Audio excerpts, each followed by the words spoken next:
we are studying the issues relating to economics of environment. And in the last period, I tried to discuss the issues relating to techniques of environmental management. And in environmental management, I was discussing before you, explaining before you, that is environmental impact assessment, cost benefit analysis. In this context, a very important technique or tool, it is necessary or it is vital to be studied, and that is environmental audit. What that environmental audit is, what is expected, what is the significance, importance, all those things that I want to place before you, first of all, so far as environmental audit is concerned. Then we will switch over towards environment policy of India. And in this environment policy, it is expected to be studied what are the laws, acts, and rules are there relating to protection, conservation of the environment, control of the pollution. And in addition to that, there are two boards which are implementing the policies, which are implementing the rules, which are implementing the provisions in the acts and laws. They are Central Pollution Control Board and State Pollution Control Board. That also I will try to discuss before you. First of all, I will share presentation and then I shall proceed further.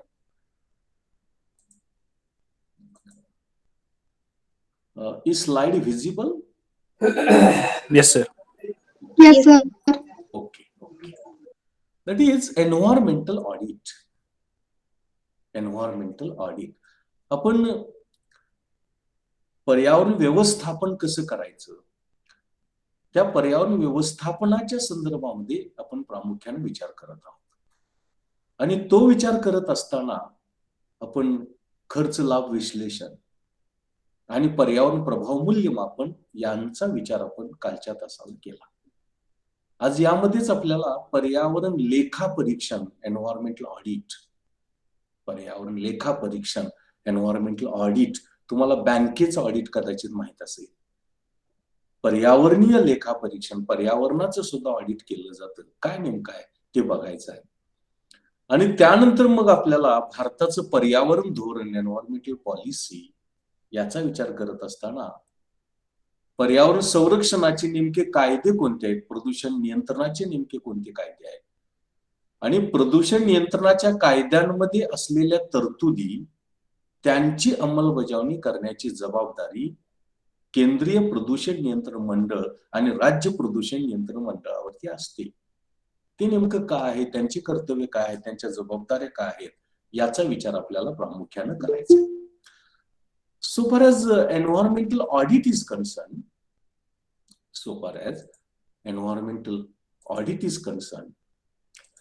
what is environmental audit? Actually, environmental audit, according to United Nations Environment Program, is a management tool which comprises a systematic, documented, and objective evaluation of how well organization, management systems, and equipments are performing. That is, management of the industry, management of the organization, how that enables, how that performs, relating to control of environmental pollution and the implementation of the provision those are there in the Environmental Protection Acts and laws. It is called as environmental audit. And therefore it is said that it is a technique, it is a tool in which it is expected a systematic documentation of, objective evaluation of how well organization, management system, and equipments are being performing, how management is committed to environmental pollution preservation, control of the pollution, how equipments are performing well. As the result of that industry, that organization is in a position to control pollution that is taking place. It is therefore how management, how that industry, how that organization, how equipments are trying for, endeavoring for control of the environmental pollution, control of the environmental degradation. That assessment, that examination is known as environmental audit. Now, International Chamber of Commerce has defined the term environmental audit, a management tool comprising a systematic, documented, periodic, and objective evaluation of how well organization, management, and equipments are performing with the aim of contributing to safeguard the environment by facilitating management control practices, which would include meeting regularly and standards. A very, very comprehensive definition or meaning of the term environmental audit has been given by International Chamber of Commerce. International Chamber of Commerce. And that International Chamber of Commerce tells us that it is an activity whereby you are in a position to implement the provision those are there in the laws, how the management is honorable, how management is honest and sincere and rigorous so far as implementation of the provisions in the laws and acts and the guidelines that you are given. And in addition to that, how the machines are performing well, how the systems are performing well, how the technology is performing well, and trying to control environmental pollution as per the standards and norms given by maybe Central Pollution Control Board, maybe World Health Organization, maybe State Pollution Control Board. It is called as environmental audit. Actually, environmental audit is a corporate sector tool, which was used and developed in America in 1970 and 1982. Occupational Safety and Health Administration, Environmental Protection Agency America, Chartered Association of Certified Accountants, United Kingdom, those have tried to introduce, develop, and implement the technique or tool environmental audit. Now, what is done actually in environmental audit? First of all, we have to set up, we have to prepare an audit program. And in this audit program, scope and frequency of audit is determined. That is what to be audited and what is the frequency of audit. Then who is going to carry out environmental audit? Which is the team, which is the group, which is the organization, which will carry out environmental audit. Then protocol, then any rules can be there, any discipline can be there. How we are going to implement that audit protocol. Then what is the need for auditing? Why we are going for auditing, environmental auditing? Is it is need of environmental laws and rules and acts which are, in which there is a provision, or which are honestly, rigorously, sincerely trying for preservation, conservation, protection of the environment? What is our intention? What is the need for environmental auditing? Then audit procedure. What audit procedure will be there? What will be the pre-audit activities? What will be the on-site activities? How to prepare a draft of the audit? And after audit, what to be done? Which activities are expected to be done, expected to be carried out so far as audit is concerned? Now, how actually environmental audit is carried out? The procedure of carrying out of environmental audit.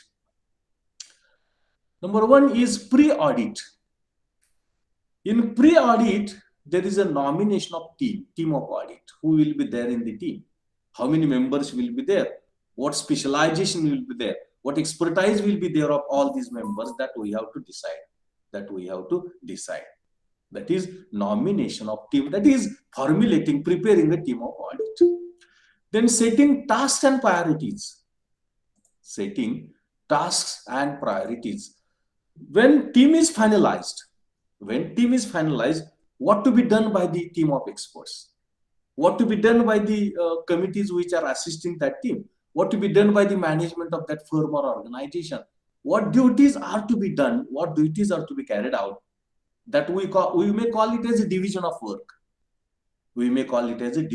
work. What tasks, what functions to be done, and what priorities to be given, which to be preferred first, and which to be done later or last. That is to be decided, that is to be setting up. Then objectives. What are our objectives? Objectives of audit. What are objectives of audit? Why we are carrying out environmental audit? What are our purposes? That to be decided. 1, 2, 3, 4, 5 like that. Maybe control of air pollution, maybe control of noise pollution, maybe providing safety to workers. Number of objectives might be there. Out of that, for which objectives we are carrying out environmental audit, that we have to decide. Then prepare a background. Background means preparing all the necessary things. Documentation might be there. Then all information collection might be there. The duties are already, division of work is already done. That to be done. That is what expected and covered in pre-audit. In pre-audit. In pre-audit, number 1. All of understanding? All of understanding? Yes, Ashish? sir. Okay, Ashish. Ashish, is it okay? Yes, sir. Okay. Then second stage is on-site audit, actual site audit. Actual audit of that industry or organization. Number 1 is interaction with staff. Staff, employees of the industry, employees of the organization with which the team will interact. The interaction will take place. Interaction will take place. Then filed inspections. Whatever files have been prepared, that to be examined. Maybe relating to environmental protection laws, maybe relating to what efforts that industry or organization has made to control pollution, what attempts that industry is striving for purification of the water, what files that industry organization has prepared, that to be examined, that to be assessed. That is file inspection.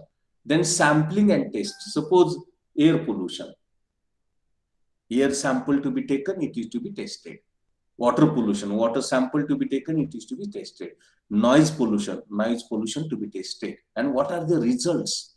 Whether those are excessive, whether those are moderate, whether those are within the standards, norms which are given by the different agencies like Central Pollution Control Board, like State Control Board, or maybe World Health Organization. That we have to check, we have to review that record, we have to examine that record. Then we have to study what is the quantum of development of waste, how much waste is generated, solid waste as well as liquid waste. Liquid waste means wastewater. And this is expected in stage number 2, that is on-site audit. Actual audit in that industry, actual audit in that organization, that is interaction with staff, file inspections, samples and tests, review of records and results, and development of waste, that to be studied. Then post-audit, after on-site audit finishes. Third is post-audit. In post-audit, report preparation. Preparation of report.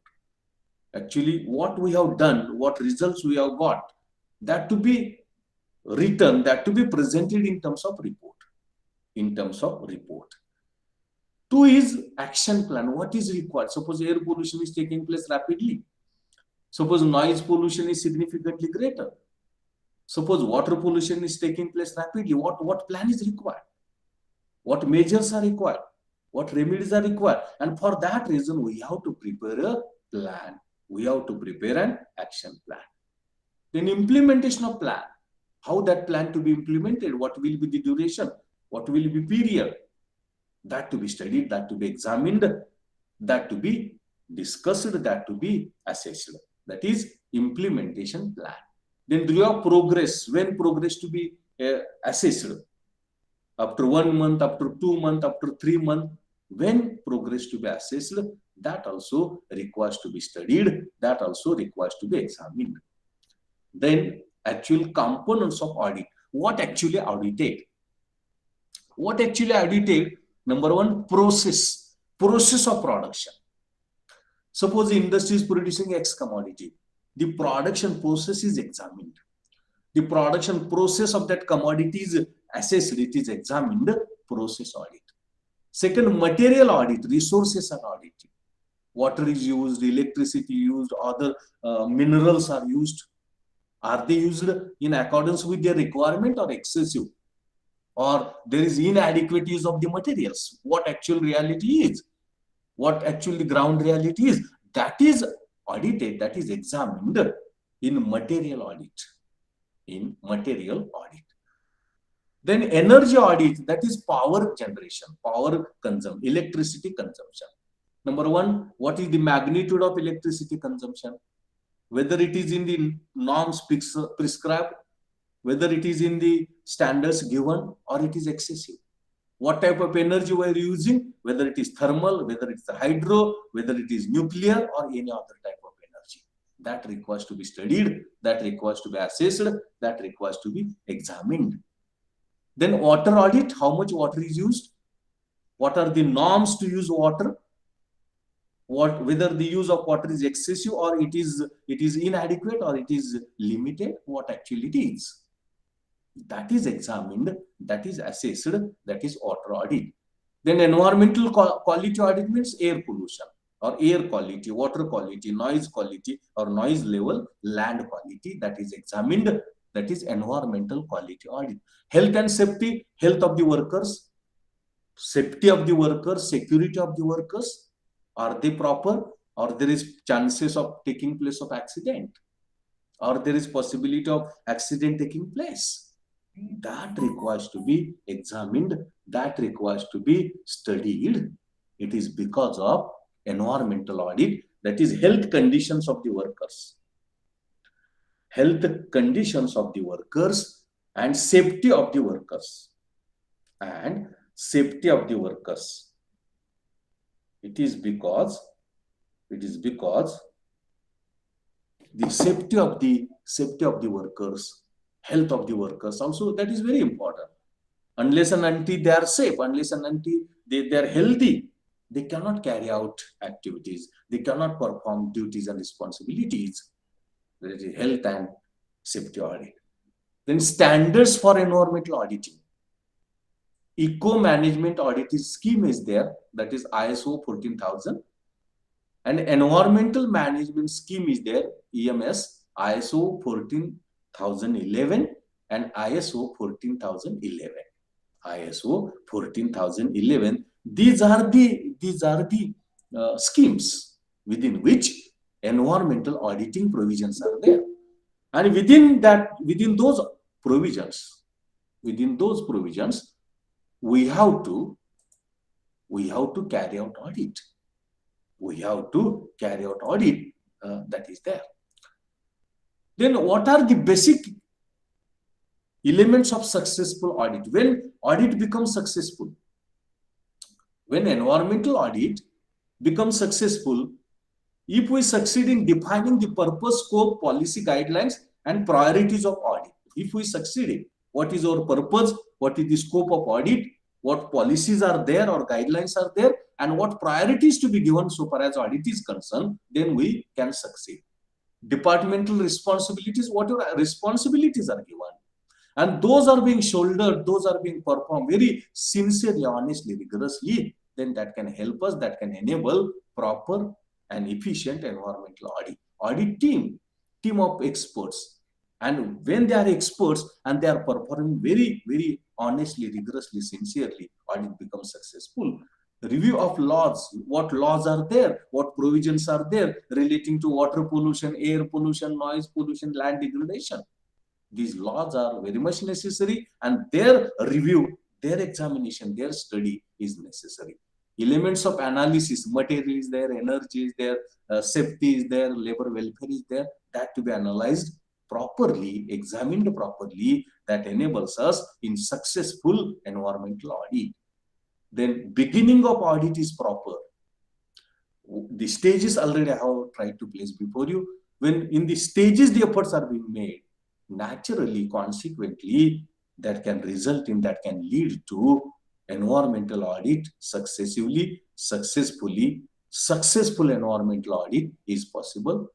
Then compliance profiles, whatever suggestions are given, whatever weaknesses are there, whatever deficiencies are there, if those are overcome, if that compliance is made, then it is very easier, the successful audit that can take place. Site visit should be proper. Site assessment should be proper. Site audit should be systematic. Site examination should be proper and rigorously, honestly, sincerely. That enables us in successful audit. Then presentation of result in audit, it is correct.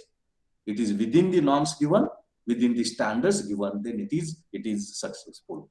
Evaluating audit, when audit is examined, it is properly, it is unbiasedly, it is impartially audit, it is evaluated, that becomes successful. Then what is importance of environmental audit? Why environmental audit is important? Why it is crucial? Why it is vital? Because environmental audit gives us environmental performance of that industry, environmental performance of that organization, environmental performance of that unit. And as a result, it is because of that, what environmental performance that industry is given, that organization is given, that we can understand. And for that reason, environmental audit is necessary. Accountability means responsibility, how that industry is responsible, how that management is responsible, how that machine tools and technology is performing well, how that team is honest, rigorous, and sincere. They are shouldering their responsibilities properly, their responsibilities or accountabilities properly, then audit becomes successful. Then environmental management awareness. What is environment? Why environmental problems take place? What are the consequences? What are the causes? What can be remedies? In all those regards, when awareness is there, when knowledge is there, then environmental audit becomes successful. Accurate record, what your information is required, what your files are required, what your data is required, what your statistical information is required, that is sufficient and adequate. That is sufficient and adequate, then only it is possible environmental audit successful, and that is very important. Future planning. Audit is helpful for environmental planning. In future, there will not be air pollution. In future, there will not be excessive use of water. In future, there will not be excessive use of materials. When in that direction the efforts are made, what we call it as a future planning, future environmental planning is enabled, it is possible, it will be successful, and consequently, environmental audit is important. Then environmental accidents can be avoided. Accidents at machines, accidents might be of fire, accidents may be of polluted air, polluted water. That we can avoid. It is because of environmental audit, and therefore environmental audit is important, it is crucial, it is helpful, it is applied. But there are limitations. There are limitations in environmental audit. There are limitations in environmental audit. Number one, the concept of environmental audit is difficult to understand. What environmental audit is, what is meant by environmental audit, it is difficult to understand. And when it is difficult to understand, its implementation is very difficult. Bringing it into the practice is very difficult, because unless and until we have that knowledge, unless and until we know the meaning of that concept, rather it is difficult. Rather it is difficult, the implementation, and that is a problem. Then there is a need for experts, environmental economists, then engineers, then technologists. Number of experts are required. And if experts are available, then only environmental audit can be successful. Otherwise, it will be a failure. It will be a failure. It is therefore the success of the environmental audit is decided by, it is affected by the team of experts. Then interdisciplinary, it is interdisciplinary. To carry out environmental audit, economists are required, sociologists are required, engineers are required, technologists are required. Number of experts in different areas are required. And if they are available and they are performing well, then only carrying out of the environmental audit is very easier, and more importantly, it is successful and important as well. Then next is honest and rigorousness in implementation. When we carry out environmental audit, that should be sincere, that should be rigorous, That should be honestly, and unless and until in that direction the efforts are being made, environmental audit cannot be successful. Environmental audit cannot be successful. So the success of environmental audit depends upon sincerity, honesty, rigorousness of the team. Then for common people it is very difficult. For common people it is very difficult because they do not know much about environment. They do not know much about environmental audit. They do not know what are their duties and responsibilities, and consequently for the common people environmental audit is very difficult. It is a problem, it is a challenge for them.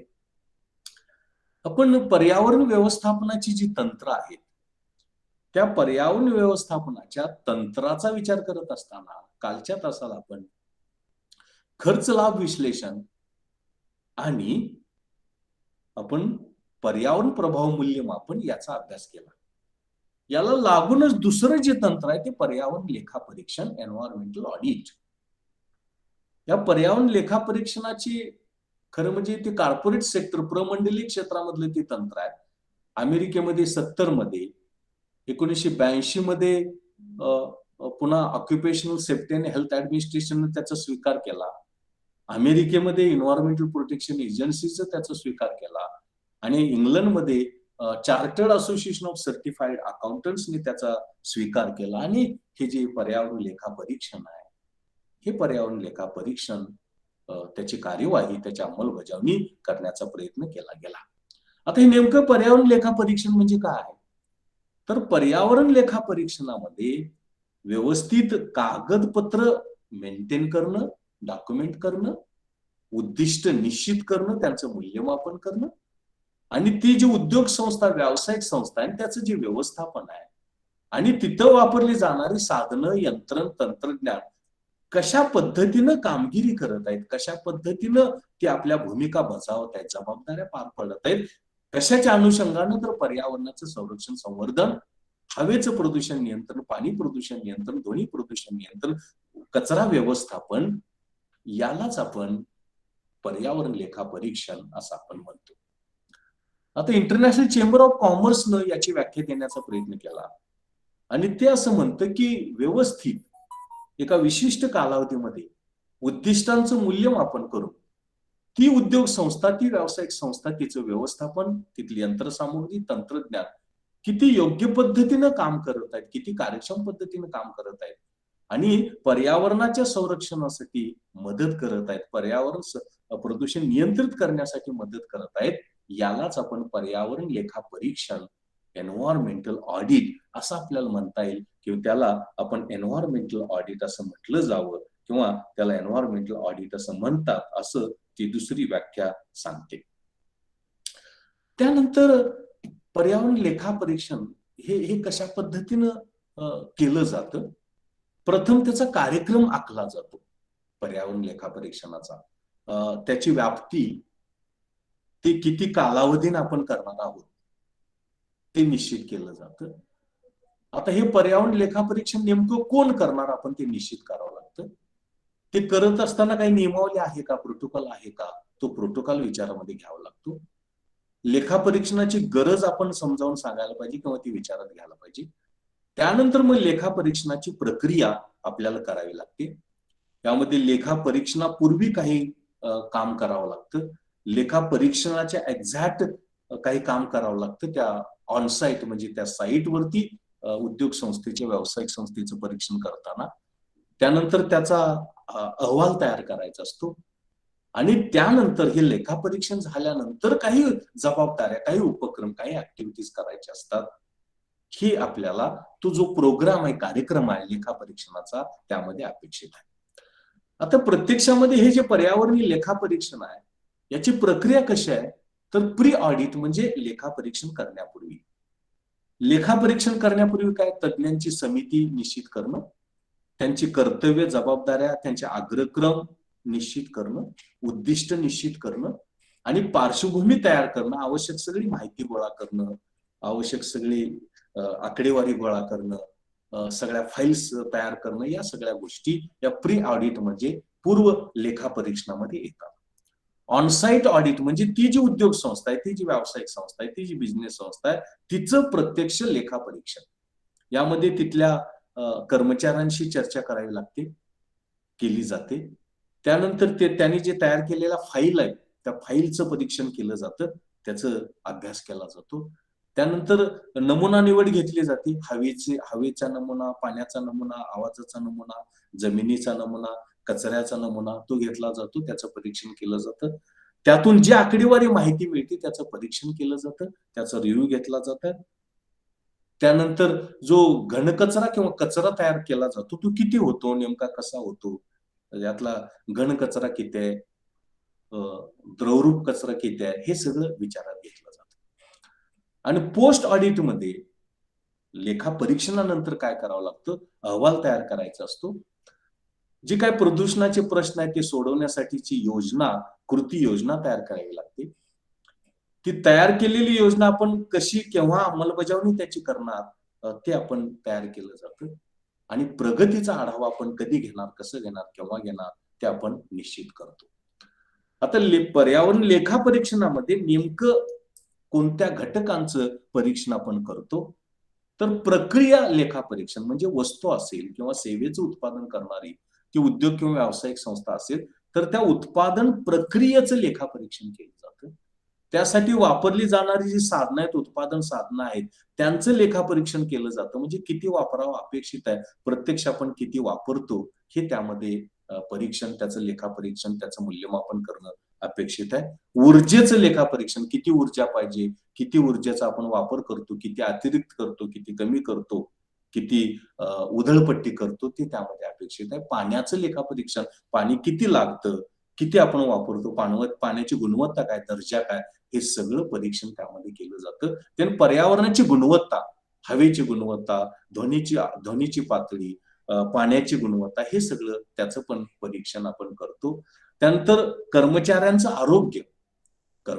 आरोग्य, त्यांची सुरक्षितता, त्यांची प्रकृती कशी आहे, त्यांची सुरक्षितता कशी आहे, याचं पण परीक्षण, याचं पण इन्स्पेक्शन त्यामध्ये केलं जातं. आणि ते करत असताना पर्यावरण लेखा परीक्षणाचे जे मापदंड आहेत, त्या मापदंडाच्या चौकटीमध्ये करावं लागतं. एक ISO 14,000 आहे आणि 2 ISO 14,011 आहे.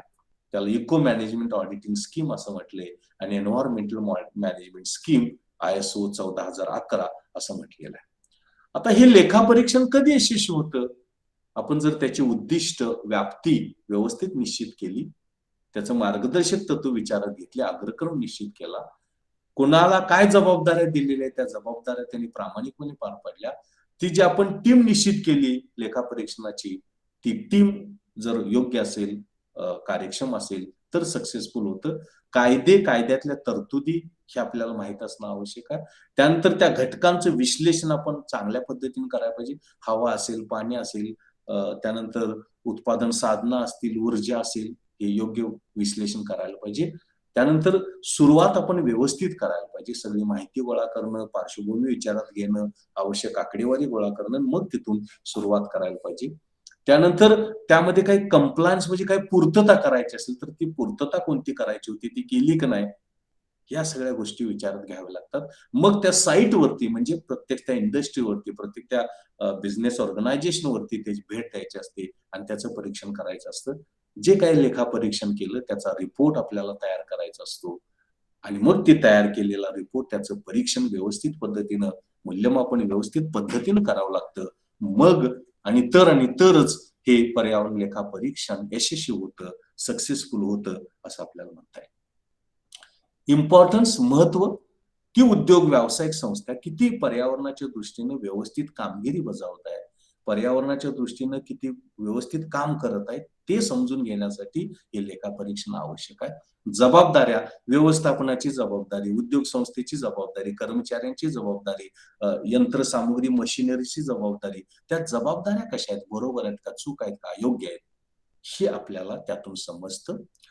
त्यानंतर आवश्यक जाणीव जागृती, कारण पर्यावरण म्हणजे काय, त्याच्या प्रदूषणाचे कारण काय, प्रतिकूल परिणाम काय असू शकतात, या सगळ्या गोष्टी आपल्याला त्या अनुषंगानं विचारामध्ये घ्यावे लागतात आणि त्याच्या आधारे आपल्याला हे जे पर्यावरणाचं लेखापरीक्षण आहे ते पर्यावरणाचं लेखापरीक्षण हे करावं लागतं.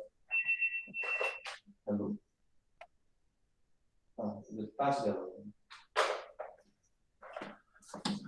या सगळ्या पार्श्वभूमी आपल्याला लेखापरीक्षण आपण यशस्वी करू शकतो किंवा लेखापरीक्षण यशस्वी होतं असं आपण म्हणतो. आता महत्व काय, त्यानंतर आवश्यक माहिती आपल्याला मिळते. हवेचं प्रदूषण, पाणी प्रदूषण, ध्वनी प्रदूषण, ऊर्जेचा वापर, पाण्याचा वापर, ही सगळी माहिती आपल्याला मिळते. फ्युचर प्लॅनिंग, भविष्यकालीन नियोजन करता येतं, पर्यावरणाचं नियोजन करता येतं. जबाबदाऱ्या आपल्याला व्यवस्थित पद्धतीने विचारात घ्याव्या लागतात. अपघात तर होणार नाही कर्मचाऱ्यांचा, हे विचारात घ्यावं लागतं. यासाठी आपल्याला हे पर्यावरण लेखापरीक्षण महत्वाचं आहे, उपयुक्त आहे असं आपल्याला म्हणता येईल. मात्र याच्या काही मर्यादा आहेत, त्यामध्ये काही दोष आहेत. ही संकल्पना समजायला कठीण आहे, समजायला थोडी अवघड आहे. ती जर समजली नाही तर प्रत्यक्षामध्ये वापर करणं कठीण जातं, वापर करायला अडचण येते. त्यासाठी लागणारे जे तज्ज्ञ आहेत ते तज्ज्ञ उपलब्ध होतील की नाही याची शंका आहे. ही आंतरशाखीय संकल्पना आहे. यामध्ये कायद्याचा माणूस पाहिजे, यामध्ये समाजशास्त्राचा माणूस पाहिजे, अर्थशास्त्राचा माणूस पाहिजे, राज्यशास्त्राचा पाहिजे, विज्ञानाचा पाहिजे, तंत्रज्ञानाचा पाहिजे, इंजिनियर पाहिजे. ह्या सगळ्या लोकांची इथं गरज आहे. इथं सिन्सिअर, ऑनेस्टी, रिगरसनेस पाहिजे, प्रामाणिकपणे करायला पाहिजे. तरच हे शक्य आहे. आणि विशेष महत्वाची गोष्ट म्हणजे सामान्य नागरिकांच्या दृष्टीनं ते अत्यंत कठीण आहे. कारण सामान्य नागरिकांना पर्यावरण म्हणजे काय, लेखापरीक्षण म्हणजे काय, कुणाची काय जबाबदारी, कायदे काय, हे काहीच माहित नसतं. आणि या स्थितीमध्ये आपण हे पर्यावरण लेखापरीक्षण करत असताना करणं हे अवघड जातं, कठीण जातं. असा एक प्रश्न आपल्याला या अनुषंगानं लक्षात घ्यावा लागतो, विचारामध्ये घ्यावा लागतो. हे सगळं आपल्याला पर्यावरण लेखापरीक्षण, एन्व्हायरमेंटल ऑडिट यामध्ये विचारामध्ये घ्यावं लागतं किंवा त्याचा विचार करावा लागतो असं आपल्याला म्हणता येतं. समजते व्यवस्थित आशिष? आवाज व्यवस्थित, स्लाइड व्यवस्थित दिसते? Yes sir. सगळ्यांना व्यवस्थित समजतं, ऐकायला जातं व्यवस्थित, स्लाइड दिसते? हो सर. हा, ओके. आता मी पुढे जातोय. Next part is India's environmental policy. Environmental policy of India. Now, environmental policy of India. In this environmental policy of India, what efforts which are being made by the government of India for preservation, conservation, protection of the environment, control of the air pollution, water pollution, land degradation, waste management, that is expected to be studied under the environmental policy of India. That is policy of the government of India relating to protection, preservation, conservation of the environment, growth of the environment, rules and regulations relating to environment, and their implementation and control of air pollution, water pollution, noise pollution, land degradation, waste management, that is known as environmental policy of India. In environmental policy of India, two parts are very important. Number one is environmental protection laws in India, and number two is implementation of environmental protection laws. Now, first of all, environmental protection laws in India. Before discussing environmental protection laws, what provision is there in Constitution of India relating to environmental protection? That first of all, I will try to discuss before you. I will try to place before you. Now, 42nd Amendment to Constitution was carried out, and as per this amendment, central government had given certain powers to protect the environment. That is, as per 42nd Amendment to the Constitution of India, central government has given powers to attempt for protection of the environment, to attempt for preservation, conservation, protection of the environment. Then you might be knowing in Article 48 of Constitution of India, there are directive principles of state policy. In Article 48 of Constitution of India, there are directive principles of state policy. Principles have been given, as a advice or as a guidelines to the state government, state policies. And as per the this 48 article, Directive Principles of State Policy, here it is mentioned that state shall endeavor to protect environment. It is also the duty of state governments. It is also the responsibility of states to protect the environment, to attempt for protection, preservation, conservation of the environment, control of the air pollution, water pollution, noise pollution, environmental protection. Then Article 51(a)(g), in this article, it is mentioned that it shall be the duty of every citizen of India to protect and improve environment. To protect and improve environment. बघा, आपण पर्यावरण व्यवस्थापनाचा विचार करतोय आणि पहिल्यांदा आपण खर्च लाभ विश्लेषण बघितलं का, त्यानंतर पर्यावरण प्रभाव मूल्यमापनाचा अभ्यास केला, आज आपण पहिल्यांदा पर्यावरण लेखापरीक्षणाचा विचार केला आणि आता आपण पर्यावरण धोरणाचा विचार करतोय भारताच्या. आता पर्यावरणाचं धोरण म्हणजे काय भारताचं, तर पर्यावरण धोरण म्हणजे भारतातील पर्यावरणाचं संरक्षण, संवर्धन, त्याचा दर्जा, गुणवत्ता सुधारण्यासाठीचं धोरण. यामध्ये प्रदूषण नियंत्रण, यामध्ये हवेचं प्रदूषण, पाणी प्रदूषण, ध्वनी प्रदूषण नियंत्रण, कचरा व्यवस्थापन याविषयीच्या धोरणांचा, उपायांचा समावेश होतो. आता हे जे भारताचं पर्यावरण धोरण आहे, याचा अभ्यास करत असताना दोन बाबींचा, दोन घटकांचा विचार आपण करणार आहोत. एक म्हणजे पर्यावरण संरक्षणाचे नेमके कायदे कोणते आहेत आपल्या देशामध्ये. पर्यावरण संरक्षणाचे नेमके कोणते कायदे आहेत आपल्या देशामध्ये, नंबर 1. आणि दुसरं महत्वाचं असं की त्याची अंमलबजावणी कोण करतं, अंमलबजावणीची जबाबदारी कोणाची आहे पर्यावरण संरक्षण कायद्यांची. या दोन गोष्टींचा विचार आपण भारताच्या पर्यावरण धोरणामध्ये, एन्व्हायरमेंटल पॉलिसीमध्ये करणार आहोत. आता प्रत्यक्षामध्ये पर्यावरण संरक्षणाचे नेमके भारतातले कायदे कोणते आहेत हे विचारात घेण्यापूर्वी भारतीय संविधानामध्ये, राज्यघटनेमध्ये पर्यावरण संरक्षणाच्या कोणत्या तरतुदी आहेत, त्या तरतुदी पहिल्यांदा आपण विचारामध्ये घेणं आवश्यक आहे. कारण संविधान, राज्यघटना हा मूलभूत हक्क असतो, हा मूलभूत कायदा असतो, हा बेसिक ऍक्ट असतो. आणि त्यामुळे त्यातल्या नेमक्या प्रोव्हिजन कोणत्या आहेत, कोणत्या तरतुदी आहेत पर्यावरण संरक्षणाच्या संदर्भातल्या, पर्यावरणाच्या संरक्षणाच्या, याचा विचार आपल्याला त्या अनुषंगानं घेणं, त्या अनुषंगानं करणं हे अत्यंत गरजेचं आहे. आता 42वी घटना दुरुस्ती झाली आणि या 42व्या घटना दुरुस्तीनं केंद्र सरकारला काही अधिकार दिले आणि केंद्र सरकारला सांगितलं की पर्यावरणाच्या संरक्षणाची जबाबदारी केंद्र सरकारची आहे. पर्यावरणाच्या संरक्षणाची जबाबदारी केंद्र सरकारची आहे असं 42व्या घटना दुरुस्तीप्रमाणे संविधानामध्ये तरतूद करण्यात आली. 48वे कलम 48, आर्टिकल 48 आहे आणि या कलम 48 आर्टिकल ए मध्ये, ज्याला आपण directive principles of state policy असं म्हणतो, राज्यांच्या धोरणाची मार्गदर्शक तत्वे असं आपण मराठीमध्ये त्याला म्हणू शकतो. यामध्ये असं म्हटलेलं आहे की पर्यावरणाच्या संरक्षणासाठी राज्यांनी प्रयत्न करायला पाहिजे.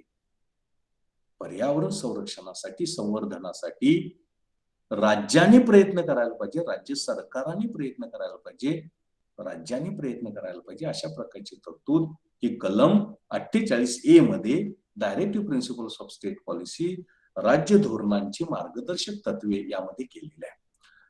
त्यानंतर कलम 51AG मध्ये, आर्टिकल 51AG मध्ये असं म्हटलेलं आहे की या देशातल्या प्रत्येक नागरिकाची ही जबाबदारी आहे की पर्यावरणाचं संरक्षण करणं आणि सुधारणा करणं.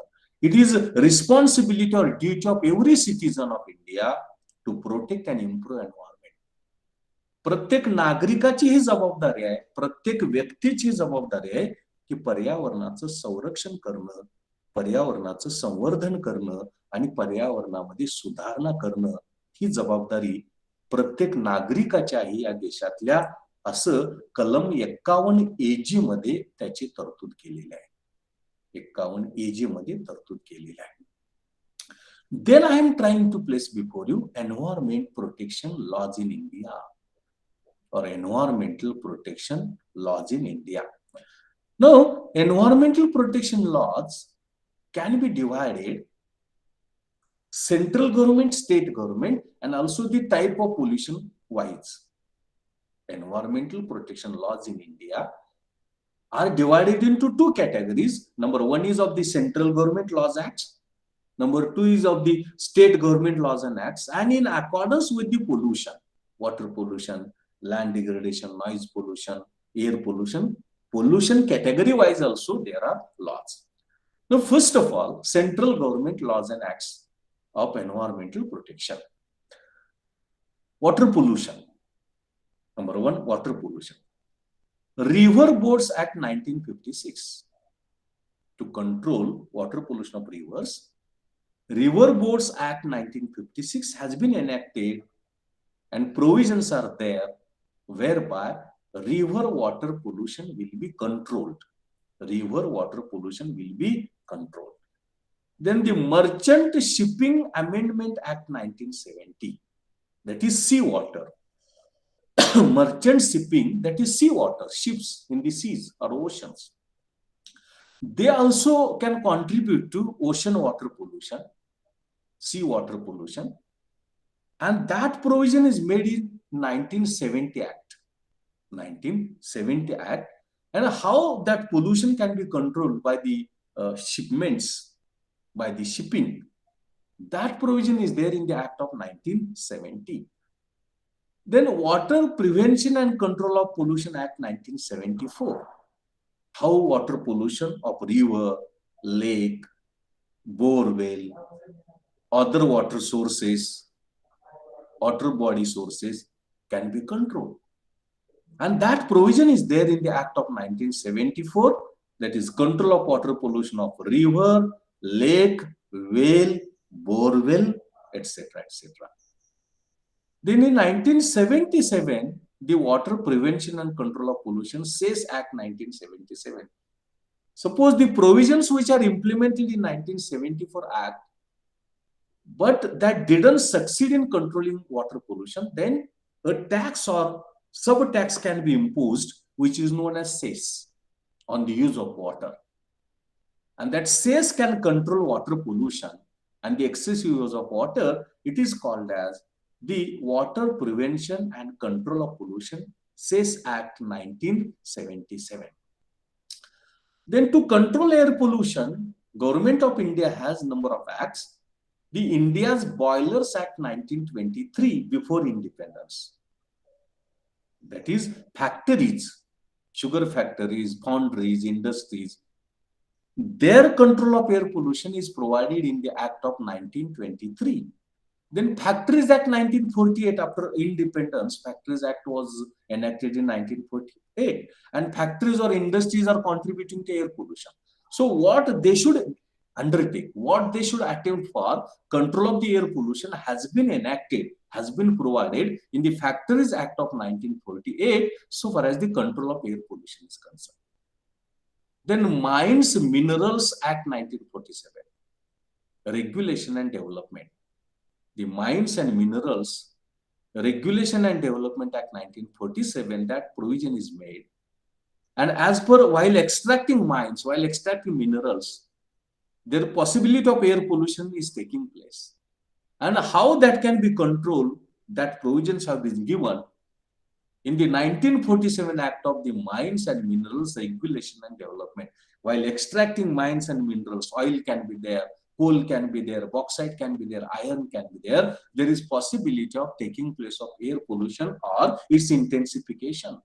So how that can be controlled, that provision is there in the 1947 Mines and Minerals Regulation and Development Act.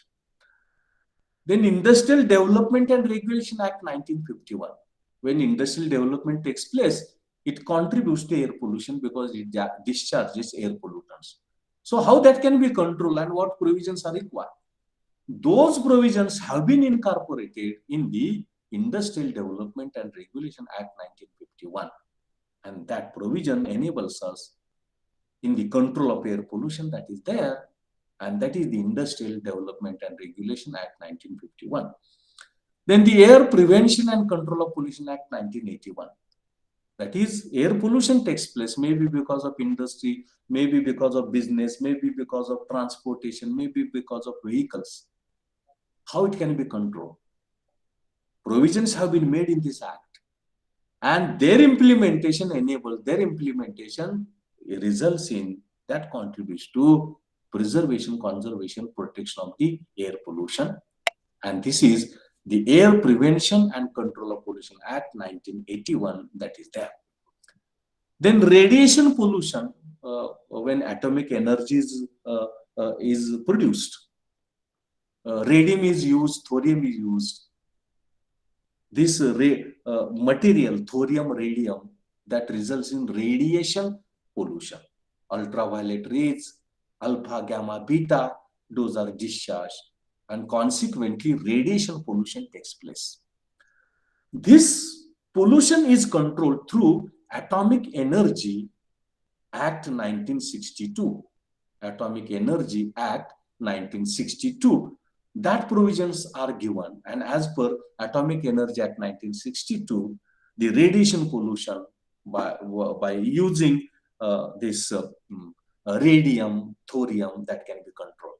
Then Radiation Projection Rules 1971. Some rules have been passed, and provisions are there in the rules, and their implementation enables in control of the radiation pollution. Then Pesticides Acts are there. The Poison Act of 1919, before independence. Factories Act of 1948. Factory can also result in pesticide production, and that can contribute to air pollution, water pollution. So how that can be controlled? The provisions are there. Insecticides are produced, especially agriculture operations, pesticides and insecticides, and those are toxic, those are poisonous. And their control, those can result in water pollution, those can result in air pollution.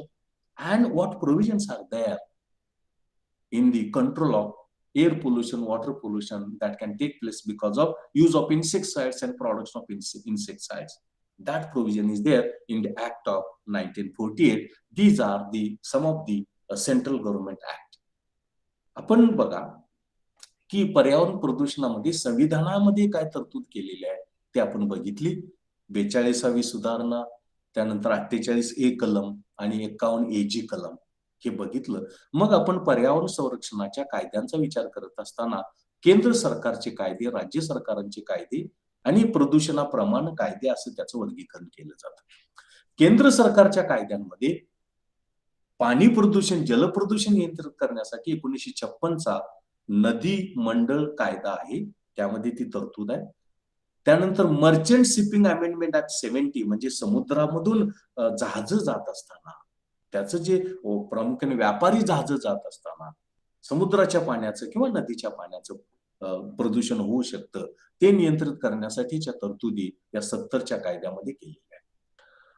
Water prevention and control of pollution act 74 मध्ये नदीचं पाणी असेल, विहिरीचं पाणी, तलावाचं पाणी, बोरवेलचं पाणी याचं प्रदूषण का होतं नियंत्रण करण्यासाठीच्या तरतुदी, वापराच्या तरतुदी या 74च्या कायद्यामध्ये करण्यात आल्या.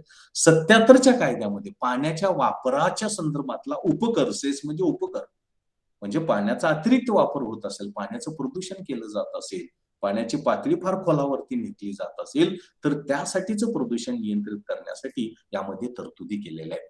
त्याचप्रमाणे हवेचं प्रदूषण नियंत्रित करण्यासाठी हा 23चा कायदा, फॅक्टरीचा 48चा कायदा, 47चा प्रामुख्यानं खाणी आणि त्यातली खनिज आहे त्यामधून निर्माण होणारं प्रदूषण, हवेचं प्रदूषण नियंत्रित करण्यासाठीच्या तरतुदी आहेत.